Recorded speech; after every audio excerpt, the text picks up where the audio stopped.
All right, I see you guys viewing. Just getting some things set up.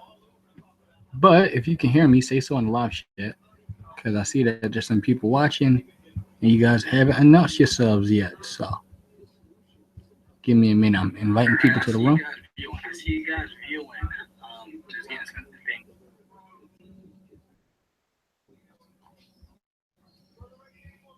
Hey, what's up, Christian man? Oh, I'm just doing fine. I was watching Antonio's response to Redline.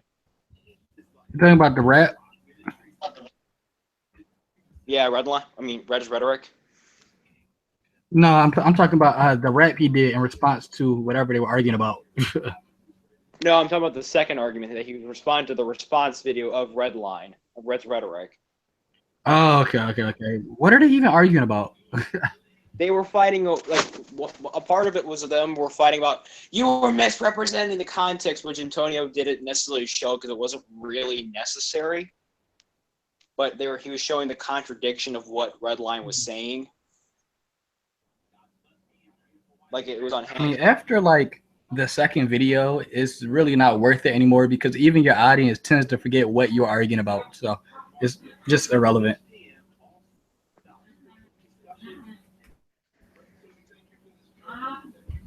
What you been up to otherwise, man? Nothing really. I just got home and I'm just playing Skyrim.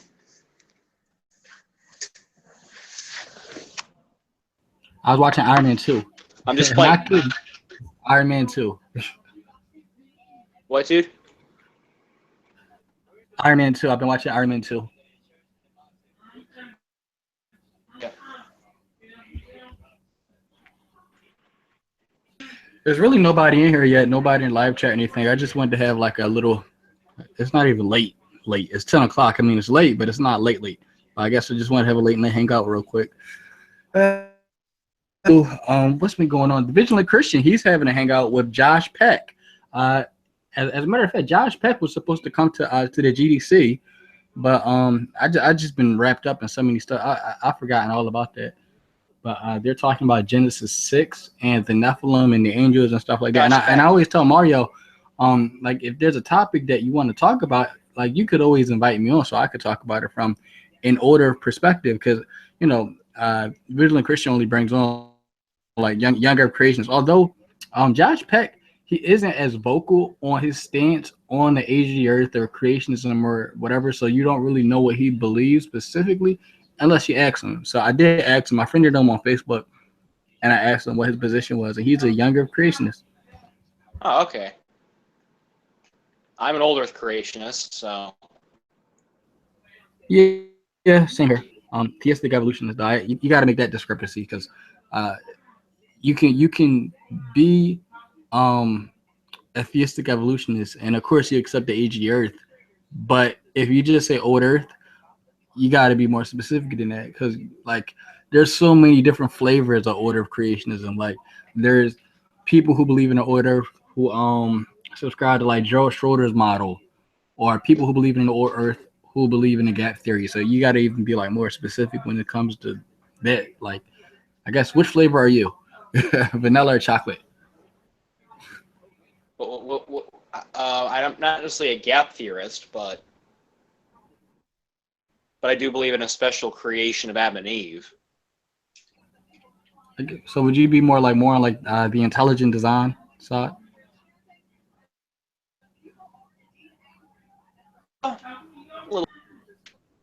I mean, I'm not saying as intelligent. Well, design as a philosophy. You know what's my opinion of intelligent design? What's that? My opinion. Well, not my opinion on it as it's more of a.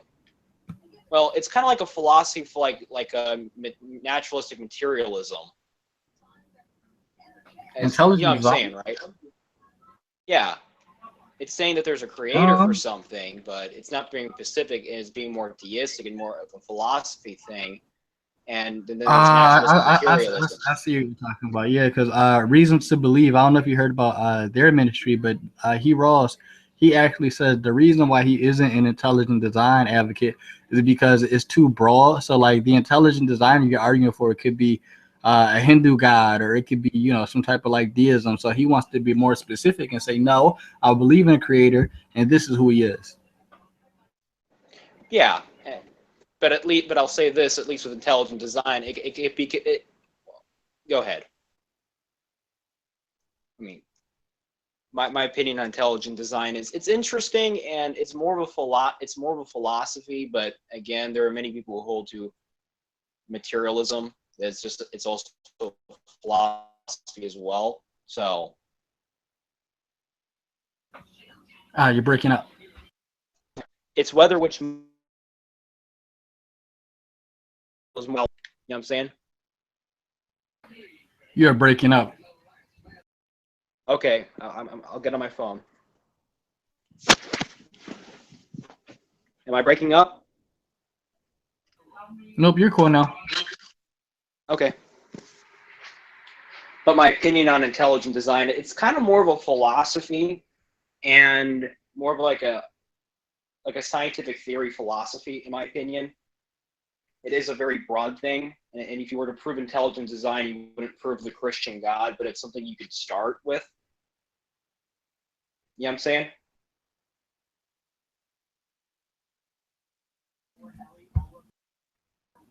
Yeah, I can see where you're coming from. Although I wouldn't specifically say we should start from the position that the Christian God exists. Like if you know we're talking about like evidentialism here. No, I mean in theology, yeah, like in a theological like discussion, and we're talking about like theology.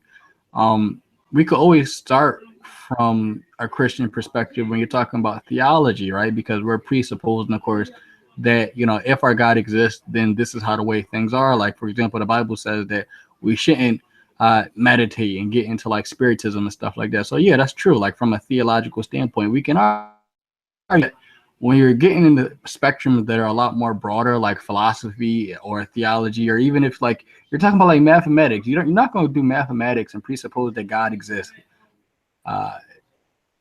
So I think people need to do a better job at understanding that theology is theology and these other different fields are not. And though they can overlap, they definitely are separate. Yeah, like all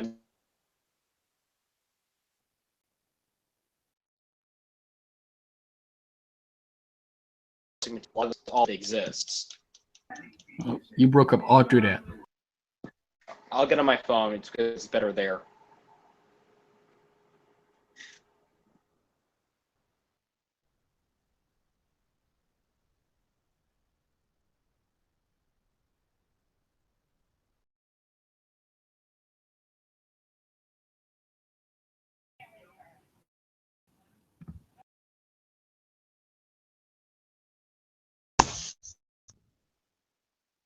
Can you hear me better?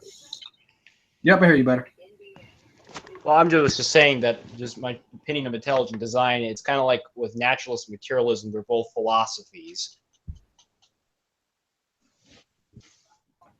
But you know, I really don't have a problem with naturalism. I'm a naturalist, but I wouldn't necessarily be a materialist because, of course, I believe in, you know, a supernatural God. But I will say that everything that has to do with the natural world, um, it definitely can be explained naturally. Because if it couldn't, you know, what's the word I'm looking for? It would be We wouldn't be able unexplainable. to make, well, not just unexplainable, but we wouldn't be able to make predictions and like certain things, how like we know how things ought to be. And so, you know, we wouldn't be able to make like I said, predictions about the future, and just like everything would be completely wacky, which isn't a bad thing. The reason why we can make predictions about the future is because we live in a natural world that worked with natural laws, and it has a natural flow of things. There's consistency. So it seems like natural phenomena can have natural explanations, which is fine. Like science deals with the natural world, but theology and philosophy and metaphysics, they deal with the supernatural aspect of things that we can't deal with, and that's okay. I'm completely fine with that. Um, you know, that was just the way how God felt fit to create the world in a very orderly process using natural laws, and I'm okay with that. Give me 1 minute, I gotta check on something. Okay.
I'm back. Sorry about that. Gotcha. Just had to go in because so my job, I take care of somebody sometimes from time to time. Like when I'm doing hangouts and stuff like that, I might have to step away and like do my job. So, Gotcha. but yeah, I don't have a problem with God using natural law so He can create things or certain things in the natural realm being able to be explained naturally because we do live in the natural material universe. So that's what you would expect. I don't really see a problem with it. The only problem I see with Christians, um, in methodological naturalism, um, are the problems they create. I see. What you say? I see. Go on. Like like the whole evolution thing. Like I know that's like debated about like all the time. Even though like I think that's like something that's just like whatever. Like either you accept the evidence or you don't. And you could say God specially created, which sure he could have done it that way, whatever. But I don't think there's any reason for people to go and like make a separate church. Like I'm going to make this church over here, and you make this church over here because we agree or don't agree on evolution. Like those are like small little things. Like me myself, I have a different approach. With me, I'm a theistic naturalist. So General and I, we actually made a model called theistic naturalism, or he calls it hypernaturalism, which isn't necessarily the same exact thing, but in my view of it, when Jesus does the miracles in the New Testament, I think they're all natural. As a matter of fact, I think all miracles in the Bible, except for the miracle of Genesis 1:1, they all are God using natural laws. Because of course, before there was a natural world, God had to supernaturally create a natural world out of nothing. So I see. I don't agree with it, but I'm not going to fight you over it. yeah, it's just one of those things. I just, that's just what, and I don't get that from scripture. I just get that from what I see in the natural world. I just don't see evidence of the laws of nature acting in a what people say supernatural way. I mean, these natural laws uh, follow natural orders, right? And like, there's natural explanations for natural phenomena all the time, and that's just the way it is, and I'm fine with that. Okay. Now, as far as Adam and Eve, this is something I've been thinking about for a minute, and I do believe from the biblical text alone, it does imply they definitely were real people, but I wouldn't. That's not a hill that I'm willing to die over because for us to find evidence of people who lived, whether it was some people think it was 6,000 years ago, and that's not the younger creationists. There's some theistic evolutionists who think Adam and Eve might have lived 6,000 years ago. Some people think it was 45 to 50,000 years ago, like I do. Some people think it was 200,000 years ago. And for us to go back in deep time and look for evidence of two particular people who didn't even have Adam and Eve literally mean the man and the woman. I don't think we would ever find evidence of that because I wouldn't expect to. Um, Okay. yeah, so I just don't see it as like a big problem or whatever. Because I know these are like things that Christians in the GDC like they debate about this all the time. Evolution, creation, Adam and Eve being real, and what else? The flood. They're talking about the flood over in our division like Christians hang out, and I think the flood definitely did happen. But again, like going and finding like evidence for every single sentence in Genesis is so like what's the word I'm looking for? It's Overbearing. no, not overbearing. It is just so unnecessary. There you go. It's so unnecessary. Like, and people are still going around trying to find Noah's Ark. And Dude, Noah's Ark is gone. yes, thank you. How are you gonna find Noah's Ark if it deteriorated years and years and years ago? Well, find the nails. People have found Noah's Ark 7 times. If I kept up, I mean, like almost every decade, somebody has found Noah's Ark. I don't know. It's just a lot of these things are just so unnecessary, and it just comes to the point where like, can we just agree that Jesus is Lord? Like, I see. which I think like that needs to be like one of the biggest talking points that Christians have nowadays with each other. I mean, like we're sitting here calling somebody a heretic because they're not a Calvinist, right? And I'm not a Calvinist, so I guess some Calvinists would call me heretic. No, just the ones in the or hyper Calvinists, not people like Christian anarchists. Well, yeah, because Protestants are a form of Calvinist. They are Reformed, but they're not. Yeah, they're not like hyper Calvinists. Like I'm not a hyper Calvinist, but I am a Protestant. So everybody who's a Protestant Christian is a Calvinist to a certain degree. What? I never heard that before. Yeah, to a certain degree, but I'm not like I'm not like a 6-point Calvinist. The only thing is like I protest against the Roman Catholic Church, so because I don't think Christianity is biblical. But there are Christians who are Catholic who, of course, they'll be in heaven because this is all just like a difference in opinion. But the main thing is like, do they believe Jesus is God? Yes, they do. They will be in heaven with us. Catholics will be in heaven with us. You know, what's the other ones? Calvinists, Pentecostals. We'll all be in heaven, and like these little differences, they won't necessarily matter when we're with Jesus. And so, like, it's some things like I really don't understand, like, why we turn them into a big deal anyway. Okay. Somebody asked me, they said, quick question, Wayne, how is the resurrection natural? Isn't it a reversal of natural law? Well, I wouldn't know what the reversal of well, actually, I do know what the reversal of natural laws would look like. So if somebody as a matter of fact, can I pull up there's an article on Scholarpedia that I'm going to try and cite it because I don't need to say Wayne said. Hold on.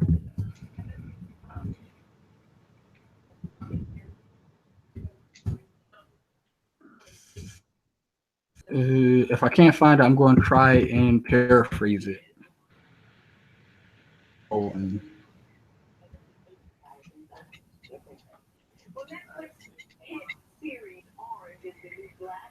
I can't necessarily find it right now. I don't want to look through all this stuff, but if you go on Scholarpedia, and I think the name of the article is Tom's Arrow and Boltzmann's Entropy. And so Brian Greene actually was talking about this in his show. I think it's like How Did the Universe Work or something like that. And he actually has written a paper on this. So Brian Greene is a physicist, and he basically put it like this. He said, entropy hypothetically could be reversed if you reverse all of the dynamics or something like that. He was talking about like if of course you reverse Tom's arrow, then yes, entropy will be reversed. But of course, because we know Tom only goes one way, it's a hypothetical. So something like that, it's not that it couldn't happen, but it's very unlikely to happen. But I actually believe in the B theory of time. I don't think anybody or time can ever go backwards. It's a straight run. And though I can't naturally explain how the resurrection happened right now at this moment in time, that doesn't mean that there won't be any scientists in the future who might be curious enough and smart enough to find out how it happened and explain the mechanisms by which Jesus did rise from the dead. I know last year there were some scientists in India who were trying to do an experiment on what the title of the article was. Scientists in India tried to resurrect the dead. Now, they weren't necessarily resurrecting the dead as in dead for 3 days and 3 nights. They were trying to stimulate any type of, what's the word I'm looking for? They were trying to stimulate any type of neurological response from people who were clinically dead after about like 5 minutes. So these people were brain dead, and they were trying to basically neurologically, you could say, resurrect them.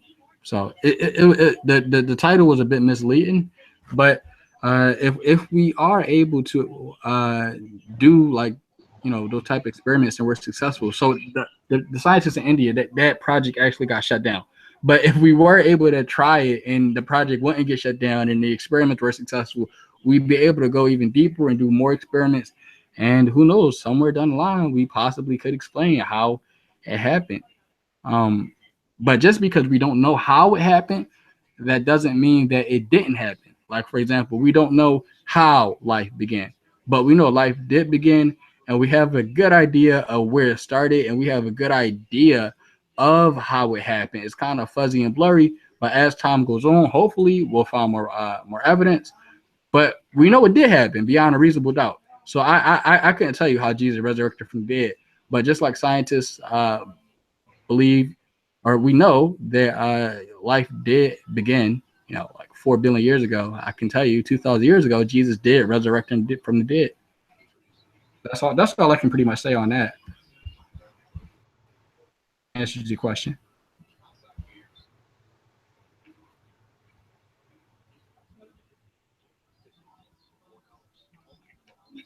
I can't see any. If he did ask a question, I don't think he. If you have another question, but what's your thoughts on that, Christian man? What are your thoughts? What are your opinions? My opinion on the resurrection. Yeah, I guess so. Yeah. It would have to be supernatural. It was the only, like, just coming from my perspective, that I have, it would have to be mainly supernatural.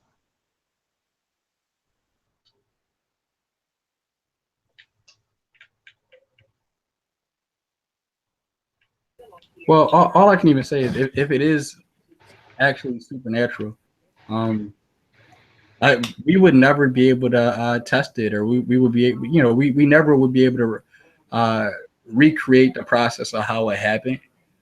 Um, but the moment it's natural. So I mean, you got a dilemma because let's say I'm right, and a couple years from now, scientists actually can recreate these effects in the lab. Uh, it would be a natural phenomena, which I'm okay with.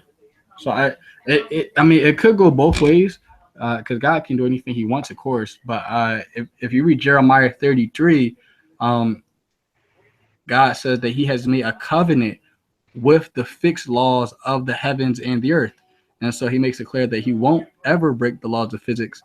Um, so I can see it your way, but I'm also looking at it like from like the promises God has made in the Bible, and then He even says like if these laws don't last until the end of time, then Israel won't be a nation anymore. And so I can see it in your favor, and I can also see it in the other one. But I think like my model of how miracles work, I think it's more reliable.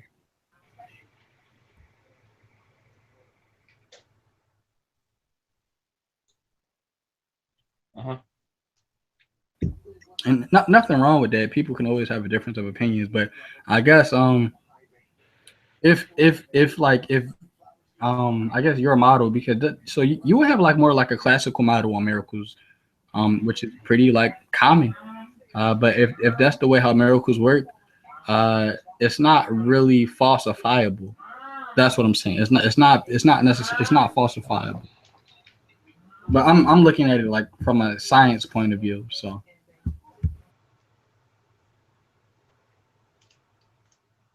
My model, the things that would have to refute the resurrection would be eyewitness accounts of the resurrection. If there was no, like, this was just all made up, like, second century and, well, third and fourth century, and wasn't, being written down at least in 40 AD. You know what I'm saying? yeah.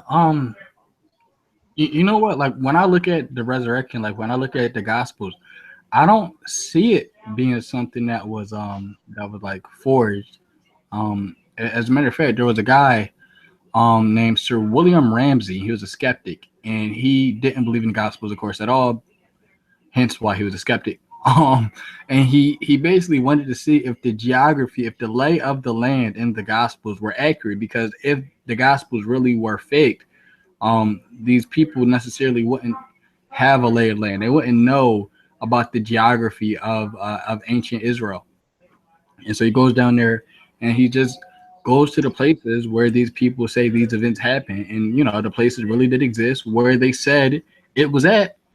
And he went from skeptic to being a Christian just from looking at the geography that the Gospels describe, which is just a piece of evidence showing that whoever wrote the Gospels, they knew the lay of the land. Now, that doesn't mean that it was written by Matthew, Mark, Luke, and John, but that's just one piece of evidence that says that, hey, whoever wrote these Gospels, they definitely did know what they were talking about when it came to the lay of the land.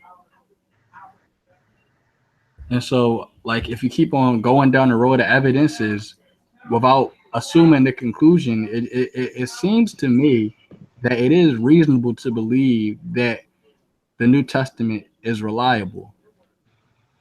So, even if you say that you don't believe every idle word in the book, right? Like some things could be exaggerated. I would say the most important points of the New Testament, they do seem to be reliable accounts of what happened. And that's all we really need to make our case as Christians anyway.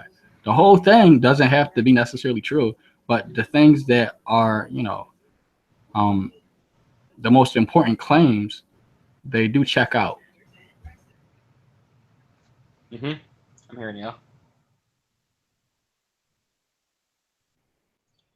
You know what I think is one of the worst out of all the 4 different classes of apologists? You know what I think is one of the weakest ones?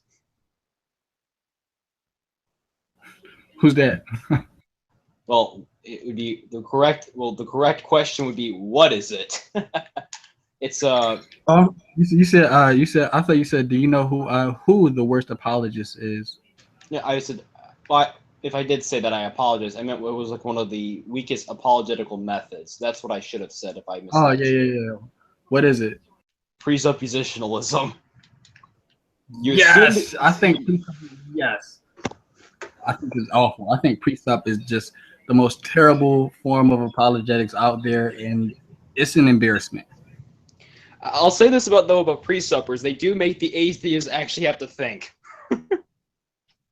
Like, what is he saying? They just can't resort to like their normal their normal assumptions basically.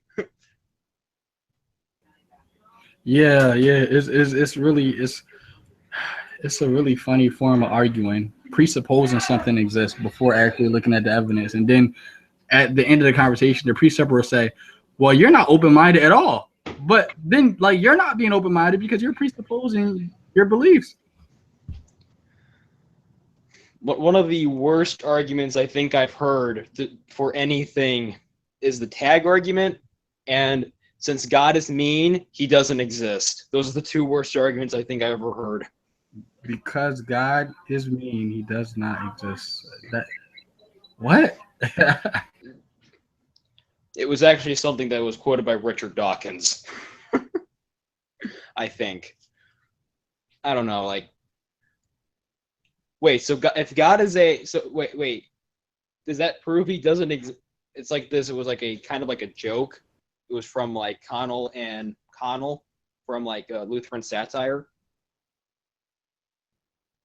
and the joke was, I will not believe in your God as a, he went going off with a rant. Wait, that's the reason you don't believe him, because he's mean? Like, you'd have to watch the video because it's so funny. Right. It seems like when comedians try and talk about God, like, it always goes wrong because, of course, they're comedians. So. Yeah. Yeah, presup is terrible. That's just all I can need to say. Presuppositionalism is terrible. When people argue for like a young Earth, that's terrible as well. But I tend to notice there seems to be a common link between people who are Calvinists, creationists, and people who are presuppositionalists. There is a common thread. Like, all of these conspiracy theories just link together. And if they're any 2 of the 3, only are they younger creationists, but they're nowadays they're a flat earther. I've never really seen that, but I've seen. Well, the flat Earth thing is its own self-contained thing. It's not really meant to be argued with. But here's the thing: the funny thing with like the flat Earthers. So because you prove the Earth is flat, that means God. Yeah, it's really weird because they think the Bible only talks about a flat Earth. Because the Bible does, because these were ancient Near Eastern people writing the book. They did believe in that cosmology, but also every other ancient Near Eastern civilization that was religious believed the earth was flat as well. That was the common cosmology of the day. So they think they're proving Yahweh is God because they think the earth is flat. But you're just making it that much more harder to distinguish which God, because all of these other ancient, religions believed in a flat earth as well. So you really don't prove anything. You just take us farther back. Not even scientifically. You take us back theologically as well. I've heard, though, if they prove the earth is flat, it'll stop the Illuminati, which if you believe in that type of stuff, I don't know how that will help you. How would that prove how would this prove this wider conspiracy? All you just proved the Earth was flat. And also, modern astrophysics doesn't work now, so I don't know. I've never seen a flat earther build anything though. I've never seen them like actually make a rocket or like, because like according to them, gravity doesn't exist. So because the firmament in the sky is the firmament the heavens are like is like a solid dome. Well, I will say one thing. If it weren't for the constant, I guess you didn't say failures of the people who came before us, we wouldn't be able to make revisions to their work so we can have the sciences that we have today. So I wouldn't make fun of the people in the past who believed in that because they didn't know better. I thank them because, yeah, they were wrong, but we were able to build off of their incorrect knowledge, and it worked out for the better. As a matter of fact, we use ancient Eastern cosmology in a sense when we use something called celestial coordinates in astronomy. And so celestial coordinates in astronomy is basically where we what's the words I'm looking for? Because it's been such a while since I even studied this stuff. Give me a minute. I know I'm talking about, but how you need like a refresher? Yeah. Because between that, I'm taking tech classes, and I just signed up for some pre-med classes.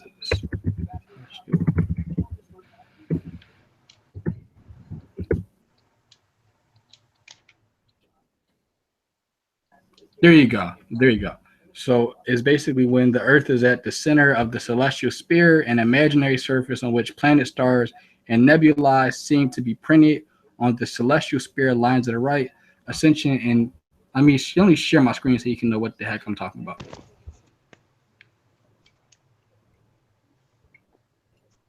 It's kind of comparable to terrestrial coordinates, if you have heard of terrestrial coordinates.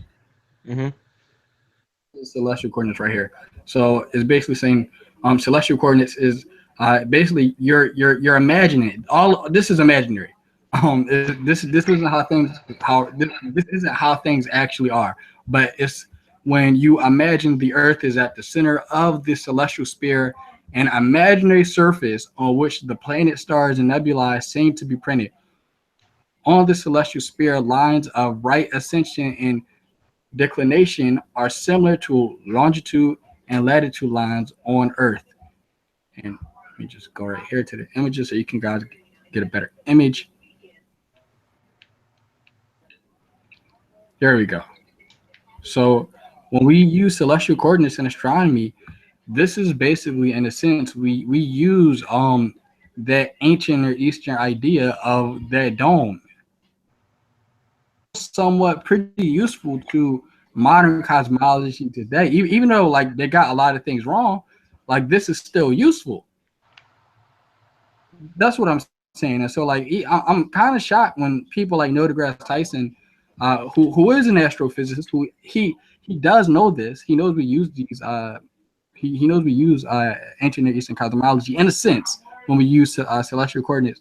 I don't know why he is like so. That's the word. I guess you could say Dismissive. Yeah, or dismissive when it comes to like theology, because he'll say, "Oh, well, these were ancient bronze," or I'm sorry, these were just like ancient men who didn't know anything, and blah blah blah. And if it weren't for these ancient men, we wouldn't have the technology we have today, because we needed to start somewhere. So I get you. Taking the mistakes in the past and then applying the knowledge that was made and making advances. That is correct. right, and right. So like I don't really like see a problem with that, and like I don't see why Christians just can't admit that the people in the past scientifically they were just wrong, and that is okay. God used people who didn't have any scientific knowledge so they could write a theological book. That's fine. God wasn't concerned with their scientific knowledge. God wasn't concerned that they thought the earth was flat, or that the planets and everything were stuck inside the sky, or whatever. That, I mean, God can use anybody he wants. And, you know, that wasn't his goal for these people. The point of the Bible is to reveal to humanity that there's a God. God's son came down to earth to die on the cross for our sins, resurrected from the dead. And if you put your trust in him, your sins will be forgiven. Nothing to do with science. This is theology. This is like, you know, metaphysics in a sense. Because when Christians argue for stuff like that, like, you know, when they argue for like science and the Bible and stuff like that, they're setting themselves up for a hill to die on, because it's, like I said, it's unnecessary.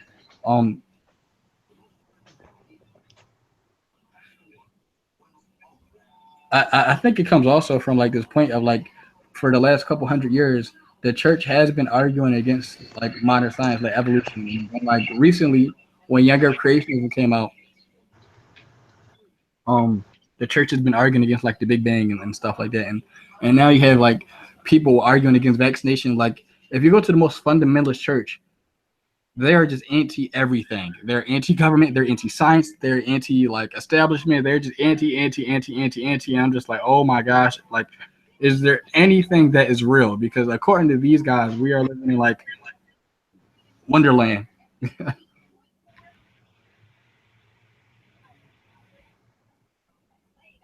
Well, I mean, I'm a libertarian. So. Well, hey.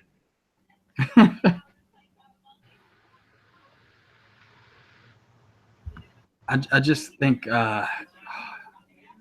if you saw General Han Solo's last video, as a matter of fact, he had uploaded a video of Michael Heiser, or he was on some TV show, and he was basically talking about how anti-intellectualism has plagued the church, which has never been so true. I mean, most Christians look at me like I'm weird because I actually love the fruits of science and I love the fruits of learning, and I'm just always learning about new things. I'm always like trying to educate myself on how something works. If it's not theology, it's philosophy. If it's not philosophy, it's math.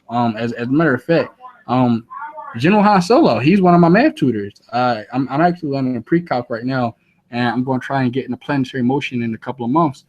But you got to start somewhere, right? So I just love learning, and like there's other Christians who are just like, I don't need to learn anything about the natural world. I don't need to learn anything about math or science or whatever.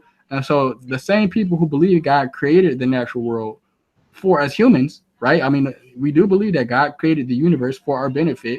We also don't want to explore the universe for some reason, which is really weird. We believe God made the universe, but we don't want to explore the universe that he made for us. Really strange.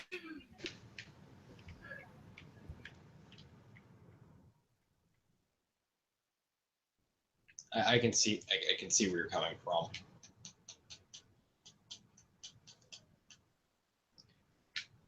Speaking of which, in the other hangout, which I'm hurt, man. I'm hurt that Divisionally Christian didn't invite me. No, no, I didn't.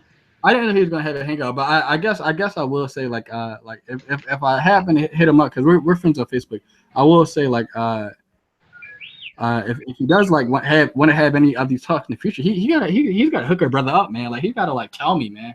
Oh my gosh. But they were talking about aliens in the other hangout, and I really don't know what to think. Like if aliens exist or what. I mean, it's possible. Like very very minutely that there may be some extraterrestrial beings out there, but I mean, I don't think it mattered because we would probably kill them all. It's so destructive. We probably like we're so like anxious to find alien life. Who's to say like that if there are aliens, they're not hiding from us because they see how destructive we are. I mean, like we've destroyed our own planet within like a time span of a century. What more damage can we do?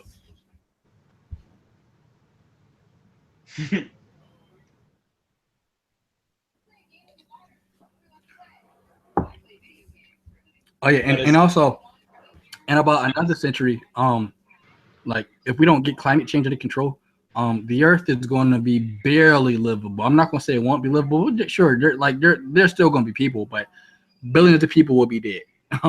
Like from the projections I've seen, like climate change is serious. It is, and I'm not like advocate for any of this. I gotta say that. Like I'm not like being sponsored by anybody to say this because I know like whenever somebody does bring up climate change, the climate change deniers are like, oh, you're being paid, like you're not for the government. Like it's always something creepy with these people. Like either you're a government spy or you're in the Illuminati.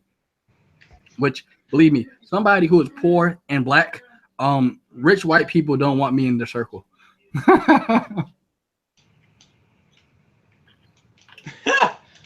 Well, with the climate change stuff, it's not that I'm not interested in the topic. It's just that I'd rather not say because it's anti-science.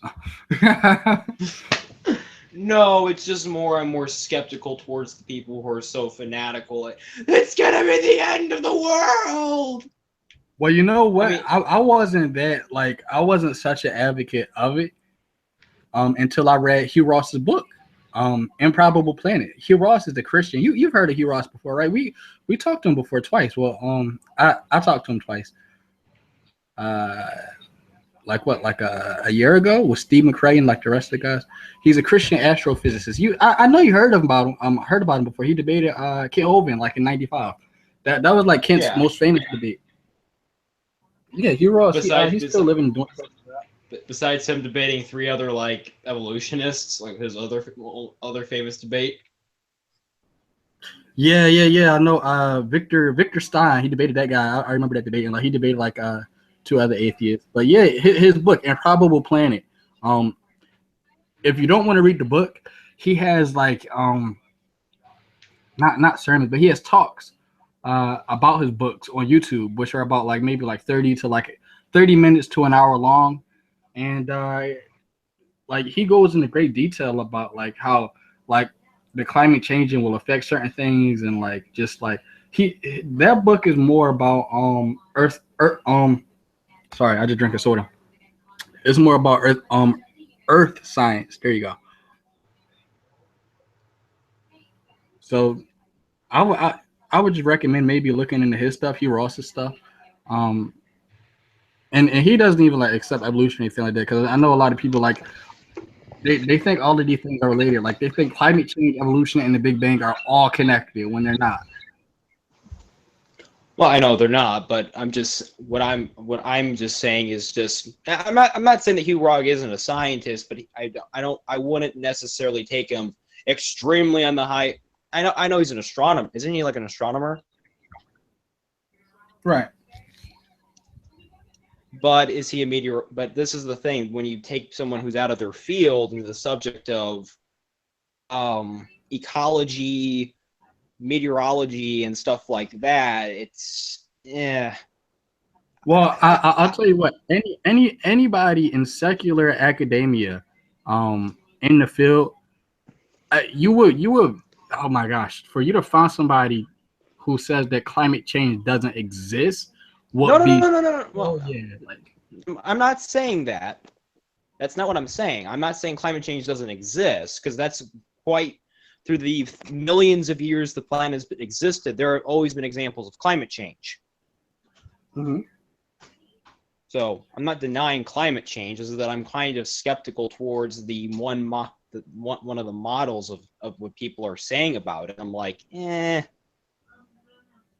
Well, all I can tell you, man, is 2 years ago, Christmas Day here in Philadelphia, it was 80-something degrees. That is not normal. That's all I can say. It is bad. It felt like we missed winter this year, and right now it feels like we're skipping spring and we're just going into summer. It's really weird. Well, the weather change. Well, weather changes. I don't mean to be like a snark about that, but you know what I'm saying, right? Yeah, I see what you're saying, but I guess if our predictions are right within the next 100 years, and like the people who aren't like advocating climate change, we'll see the fruits of what we've been not we, of what the other side has been fighting against. So I guess I'll see you in 100 years. Well, I'm not necessarily saying that we. Well, I do want to go to. Well, there is one alternative thing that we could go to, but it's also too controversial. And when you go into the entire thing, you have to realize what you're going to be doing to people who are in the third world, who are dependent on fossil fuels. You have to make a policy that would actually help other people. Right. I would advocate for nuclear power, but since we all seen what happened to Fukushima, where a company could not put its nuclear reactor on the other side of the freaking island, the Sea of Japan, where it's not as bad as of the main line of Japan. You know what I'm saying? Right. We wouldn't have these problems. And I'm sorry, I'm looking at the live chat too. What are you talking about? Somebody says, yes, interpretations can change to a degree, but the essence or purpose of the text really changed. What are you guys talking about? Give me an update, guys, in the live chat. What are you guys debating about?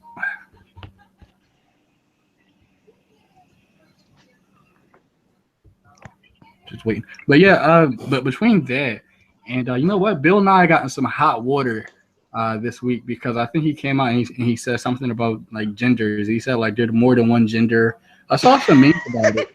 I know. I've looked at that. I'm like, oh. Yeah, I'm saying,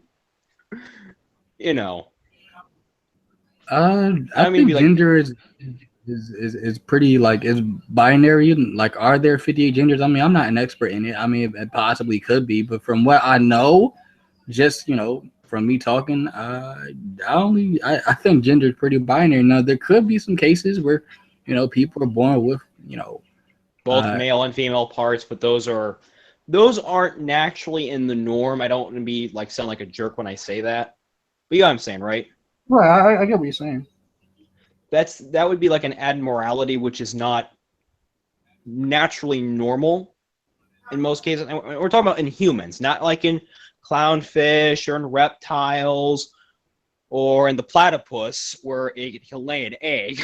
I'm being joking. You know what? There's an eel that in the beginning of his life it's a male, but it can change its sex from male, and as it starts growing older, it'll develop into a female, which I thought that's pretty amazing. Yeah, I understand that, but I'm just saying but as far as humans go, we are generally binary. Yeah.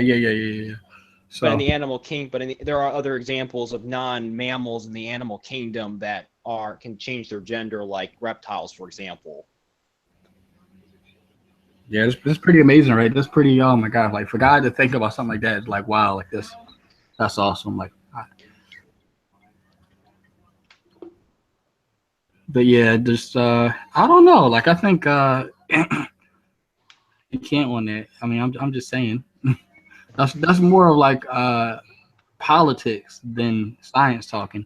So it generally is politics. Yeah. So he's not. Still love him, but No, yeah. He's more of. Can you hear me? Yeah, you're breaking up. Sorry. But you get my position on the whole climate change thing, right? I do believe it. all I can say is I always knew climate change existed. Like climate change to me, it wasn't such a big deal to me until I heard Hugh Ross talk about like the effects of like the climate changing, and then I was like, oh my gosh, like this is like some pretty wild stuff. So, I didn't know like humans were the cause of it and stuff like that. I wasn't skeptical of it, but it was just like I just didn't see the big deal. And then I read Hugh Ross's book and or I'm sorry, looked at some of his talks, and I didn't read his book yet, but I was just like, wow, like this stuff is pretty extreme. Well, yeah, I understand, but here's the thing. Well, there are people who are into the fields of ecology and others in those fields who are quite skeptical of the anthropomorphic view of climate change. They don't say climate change doesn't exist. They acknowledge that. You know what I'm saying? They're not saying it doesn't exist or the planet's not been heating up over a Celsius or two. You know what I'm saying, right? Right. But I find it funny that that there's rarely a debate between those two scientists. I kind of find it kind of strange. Well, scientists all across the like I guess you could say all across the globe. Um, I I know there's been some arguments supposedly over like the different climate change models.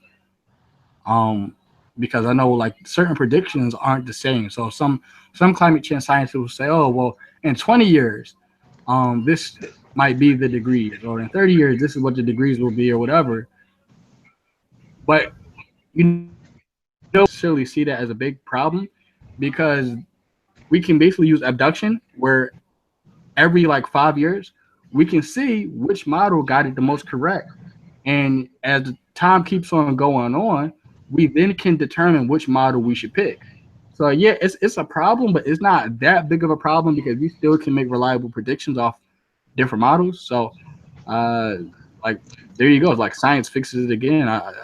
But uh, I just think it's something that we really need to get in the butt. We all need to be on agreement with this. Like not just scientists, like even the public, like the general public needs to be informed on these topics. So when we do get into the politics of it, when we want to go and vote for politicians and stuff like that who promise to help us with the economy, we want to make sure we're voting in the right people who are just as informed about the public. So then, yeah, this can go from a scientific issue to a political issue, and then we can start using our money and our resources so we can fix this stuff. So I think it's an important thing we should talk about. But I'll tell you what, if we don't get this nipped in the bud within the next, I would say like 20 years, the next generation or something like that, it's too late. We'll see about that. I mean, I know it's a laughing matter, but Yeah. Yeah, so but what I can say is like electing Trump was one of the worst things we could ever do because Trump is skeptical of climate change as a whole of itself, and that is just terrible. And not only that, but like he's skeptical of, like the whole Environmental Protection Agency, like which is the reason why bald eagles still exist. I mean, like if it weren't for the EPA, we would not have any more bald birds. So like God bless the EPA, but like people like him and other people who deny like everyday like general science, these people are dangerous and they need to be voted out. And that's all I can even say.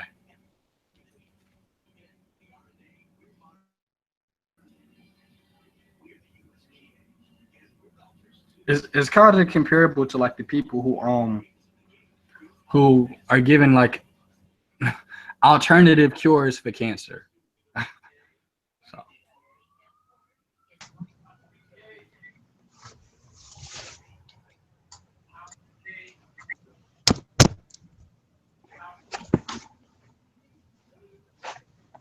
and they're still arguing about something in the live chat. what? I said they're still arguing over something in the live chat. Hold on, give me a minute. I'm going to try and invite more people. Okay.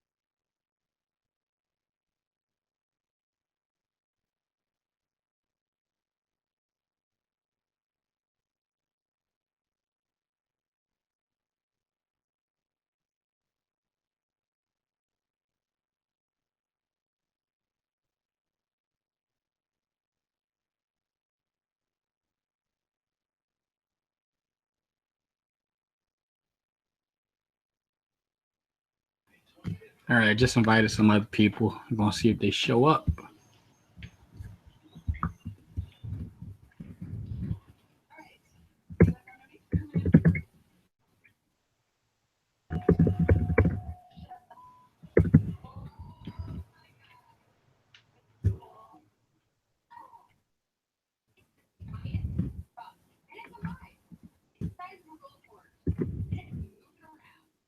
But you get my standpoint, correct? That I'm not denying climate change exists, correct?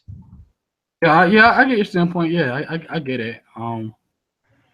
That, but yeah, that's all I can really say. I'm not gonna like ridicule you or anything, but yeah, like that's that's your opinion.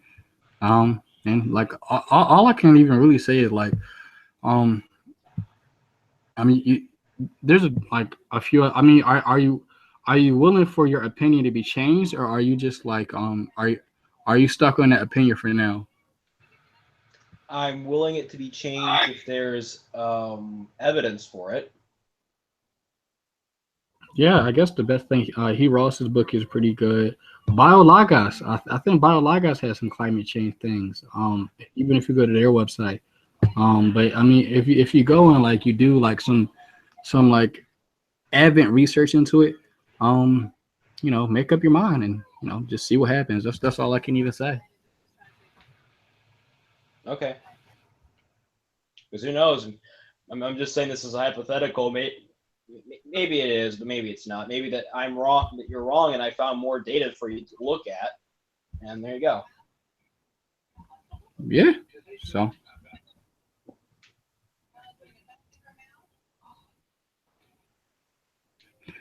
Somebody says yes, because apparently cyanide is very good for cancer, according to Kent Hovind.